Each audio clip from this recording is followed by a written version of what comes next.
because that's what we want. You know, we want a great fight. We want a competitive fight. We do this for the fans, you know. Ever since my son started this, you know, I told him, you know, this is entertainment.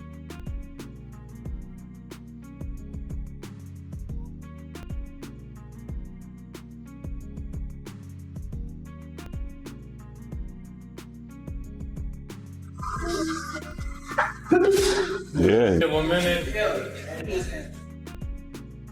But, you know, I see him stronger. I see him mentally more focused, you know, with the 140 weight division.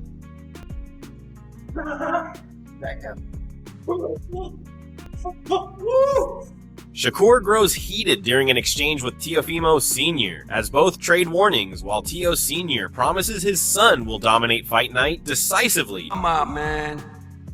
You out of your mind. Okay. My son fought without no air. My son fought without no air against Cambosis. You can't fight for your son. You can't fight for your son. You gonna tell me, man? Come on. You can't fight for your son.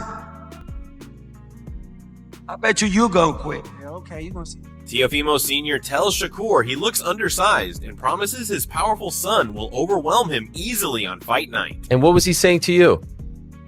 His dad said that he was gonna beat me. He said that I'm too little and all that kind of stuff. So I can't wait to show him. And what were you saying back? I was letting him know he can't. You can't fight for him. He the guy that got to fight. So when I see him, let's see what he do. Is this more about fighting Teofimo, a big fight like this, or a 4-weight world champion? Teofimo Sr. shows strong confidence, claiming every belt at 140 belongs to his son, who dominates every challenger. You know, he doesn't even have to feel like 100%, but, you know, I see him stronger. I see him mentally more focused, you know, with the 140 weight division. He's going to do great things, you know, and just expect, you know, something great come August 13. Shakur Stevenson moves up from lightweight to super lightweight, determined to challenge Teofimo directly at his natural division. Actually a 35-pounder, but I moved up for this fight because I know that why would I bring him down? I would have to come up to his weight if I want to fight him, so it only made sense. Teofimo Sr. admits boxing remains risky and unpredictable, warning that one punch or mistake can instantly change everything. You know, every time you go in there, you putting your life at risk, you know. So, like he said, he must have said that anything could have happened, and you know that this is the game. This is the fighting game we chose.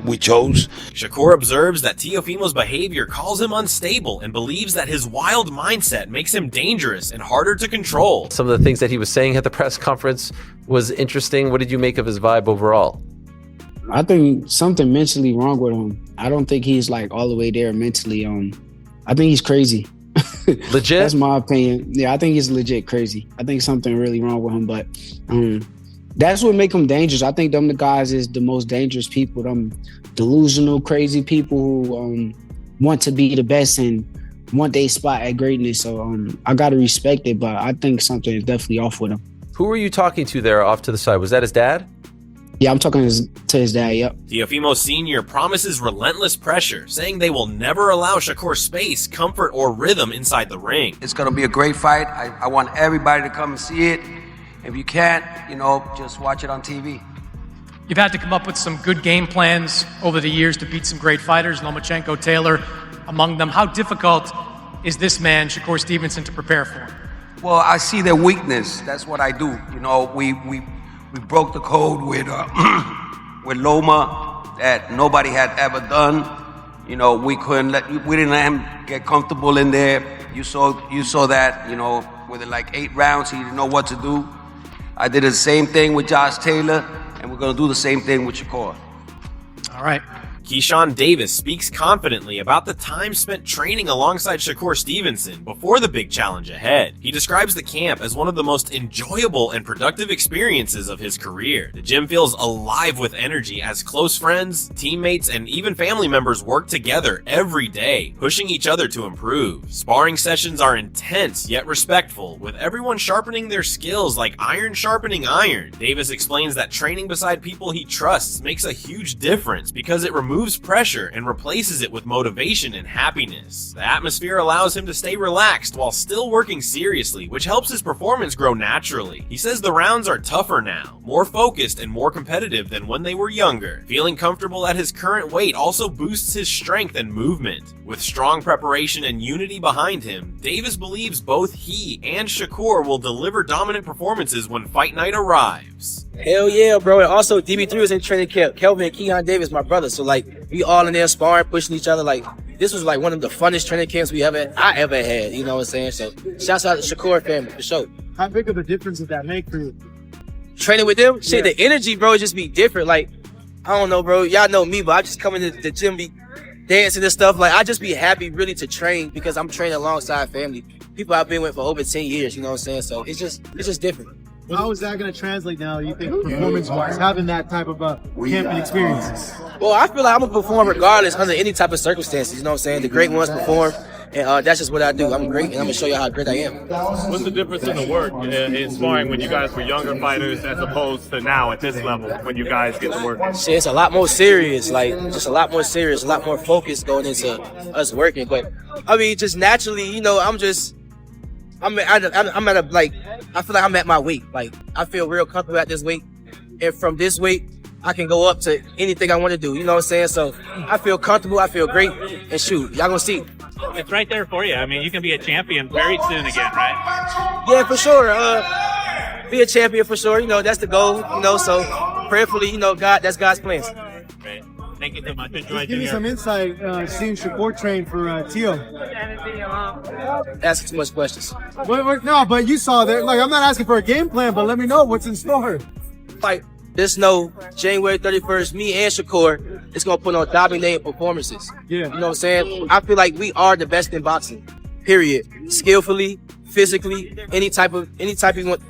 Whatever you want to do, however you want to call it, I feel like we're the best in boxing, me and Shakur, period. Richardson Hitchens shares a balanced and thoughtful view about the stacked 140-pound division and the potential clash between Shakur Stevenson and Teofimo Lopez. Speaking from experience, he explains that the weight class is filled with confident fighters who all believe they are the best, which naturally creates intense and competitive matchups. When discussing Shakur versus Teofimo, he does not see it as a one-sided fight like many fans assume. Instead, he calls it close and competitive, giving Shakur a slight edge around 60-40. Hitchens praises Shakur for his defense and ring intelligence, saying he is extremely hard to hit clean, which makes opponents frustrated and cautious. At the same time, he refuses to overlook Teofimo's athleticism, speed, and unpredictability. He believes Teofimo is dangerous enough to change the rhythm of the fight and force Shakur to think more carefully. Teofimo's about to fight Shakur Stevenson. Who wins, and what does that fight look like? I mean, everybody expect me to be like, Shakur's gonna win easily, right? Well, that's what we think. Yeah, but I think it's a good fight. I think it's honestly 60-40. I think, you know, obviously favors Shakur. He's the more unbeatable guy because he's hard to hit him, period. Yeah. But Teo also has the abilities to not be that easy hittable. Like, he's not just a guy you're sitting there to pick apart. He's also athletic and defensive at times. Yeah, so I think it's a 60-40 fight. I'm favoring Shakur.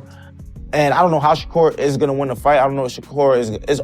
With Shakur, it's all about the danger you could put in front of him. According to Hitchens, the key factor is danger. If Shakur senses a real threat, he becomes more tactical and controlled. If not, he dominates freely. Either way, Hitchens expects a smart, high-level battle between two skilled fighters. That's one thing I do know. If he feel like it's danger and you got his mind thinking and working, you can taint him and make him keep off of you.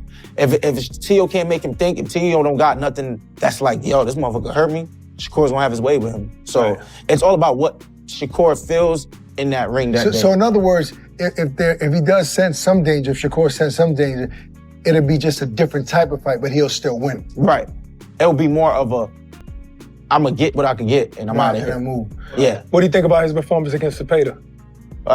He surprised me that day. Yeah. Because but you seen him do that in the gym, so why did he surprise you? Because it's always different under lights. Yeah, it was different under lights. You know, he was sending me sparring clips of him in that camp. Like, I was watching and I'm like, okay, like, all right. Analysts discussed the growing story about Teofimo Lopez possibly getting the better of Shakur Stevenson during an old sparring session, and the topic quickly grabs attention. They begin by giving both fighters credit for staying focused and professional throughout camp. Instead of loud trash talk or social media drama, both have remained quiet, serious, and locked in on preparation. That silence suggests respect and signals that each understands the level of challenge ahead. I give credit to Teo here and Shakur. They both have literally been in camp seemingly focused. Like Teo especially. Teo be doing all that like hooting and hollering and like talking about black folks and all that. He really been silent. He ain't really like, I don't mind if you talking about the upcoming fight. That's what you're supposed to do, is part of the promotion. But they both been quiet, if we're being real. Like Shakur be heavy on Twitter and Twitterson and all that. Teo be doing outlandish stuff and try to do skits and all that. They both seemingly, and that's good for a fight because that shows like a sign of respect, that you kind of respect your opponent enough to not be like trolling and like doing too much and really locking in and focusing. Late night, we come here and do 18 ounces of gloves, an hour or as long as I can of training without no break. The conversation then shifts to Teofimo's claims about sparring Shakur years ago in Miami. According to him, the session lasted only a few rounds, but he believes he had the upper hand. He even says Shakur asked for filming to stop, which adds mystery and fuels debate. While some analysts remain skeptical, they admit the moment reportedly happened. Still, most agree that sparring stories do not always predict real fights. Camps are for learning, not winning. However, the tale highlights Teofimo's confidence and mindset. If he truly believes he can trouble Shakur, that belief could make the matchup far more competitive and unpredictable on fight night. Just trying to see how much more I can push. He's the best whenever he's in good condition. Like they say, we eat, we sleep, everything boxing. My nutritionist is anonymous. They're giving me a lot more protein. I've been with him ever since he started boxing, which was at 6. I really... The next rising star is, we sparred, we did only 3 rounds back in Miami in 2016. The next rising star is, we sparred, we did only 3 rounds back in Miami in 2016. I was getting the best out of him. You should have seen afterwards. Why do you think he said stop? He said stop recording. Come on, dog. Boom. Teo said when he sparred against Shakur, he got the best of him, and Shakur told the cameraman, which was Teo's pops, to stop filming. That, I don't know about the best of him because I wasn't there for the sparring part, but that actually happened.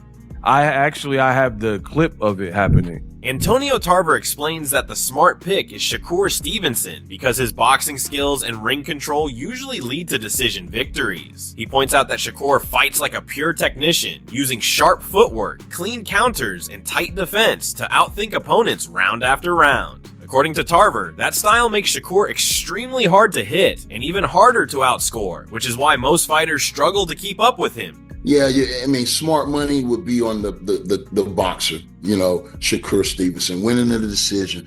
But, if Lopez can make this fight, a lot tougher than expected, and he's going to have to exchange with Shakur. He's a fast fighter. We don't know who's the quickest or fastest here. You have to give the speed edge to Shakur. But if Lopez can punch with this fast guy, make him a little bit cautious and a little bit leery of what's coming back, that serves him well. But Teofimo is one of the best conditioned fighters out there. If this fight goes late, you can expect him to be pushing forward round 9, 10, and 11 if it goes late.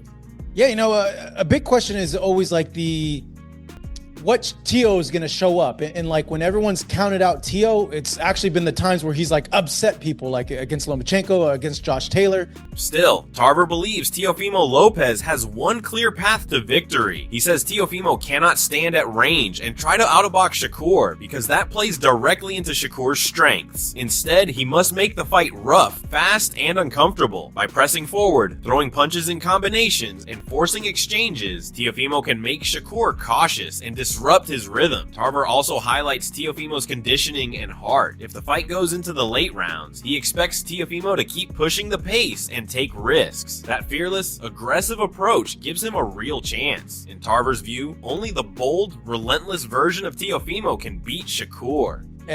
Fights to the level of his competition. And I've been thinking, like, hey, if we get the best version of Teo, like the Teo that showed up for those fights, does that Teo beat the best Shakur?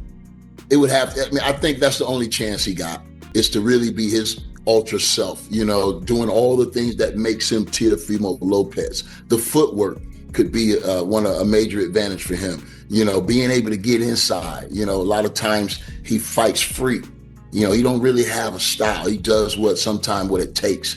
And he's a gutsy fighter. Real gutsy. He's not going to be leery to take chances. He's a gambler in there. You know what I'm saying? So he's a live underdog, I would say. A live underdog. But if he's to win this fight, I think he has to probably stop Shakur Stevenson. He's going to have to hit him with something.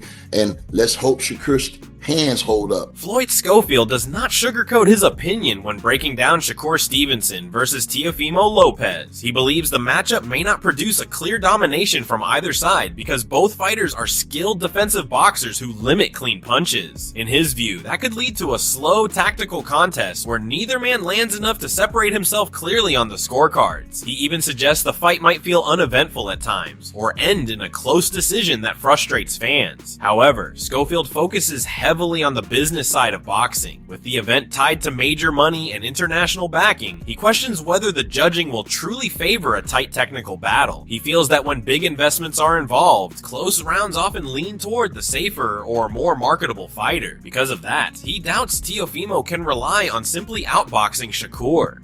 Like I said, it's in Saudi Arabia. Who brought New York? It's in NYC. Listen, I know that. Who brought the streets of New York, had the power to buy the streets of New York and draw a boxing fight? In the middle of Madison Square, in the middle of downtown New York. Who got that much power? It's in Saudi Arabia. Because all they vibing off is the money. So he got it, it's in Saudi Arabia. You could call it Madison Square Garden all you want. So that means the judges is paid for on Saudi money, most likely, the commission money, whoever funded this whole goddamn thing. So, Teo need a knockout. Teo's not outboxing him, not even on the cards. So, he need a knockout to win. Because they're not going to let their big investment lose. Floyd Schofield emphasizes that Teofimo Lopez cannot rely on points or close rounds to win against Shakur Stevenson. The fight's location and financial stakes make the decision unpredictable, so Teofimo must take full control inside the ring. He needs to constantly apply pressure, create opportunities, and force Shakur into uncomfortable situations. Any hesitation or cautious approach could allow Stevenson to outbox him over 12 rounds. Schofield stresses that only a clear and aggressive strategy aimed at securing a knockout gives Teofimo a realistic chance. Without decisive action, the outcome could easily slip away despite his skills or effort. But it is what it is. I just hope Teo show up. I hope Teo show up because I'm rooting for Teo. Because I believe show up. Yeah, I hope he show up. I hope he don't mentally break when Shakur is boxing him. I hope he could stay focused to the middle of the rounds and he could catch Shakur. Because in the beginning, Shakur is learning and Shakur is going to make an adjustment, and you got to make an adjustment when he make that adjustment to knock him out. So I hope Teo catch that and don't stay basic against Shakur, because once he figure your style out, you're done if you can't make an adjustment. So what's your reaction to Teofimo Lopez saying no sponsors for this fight? I don't blame him. I ain't taking no snack.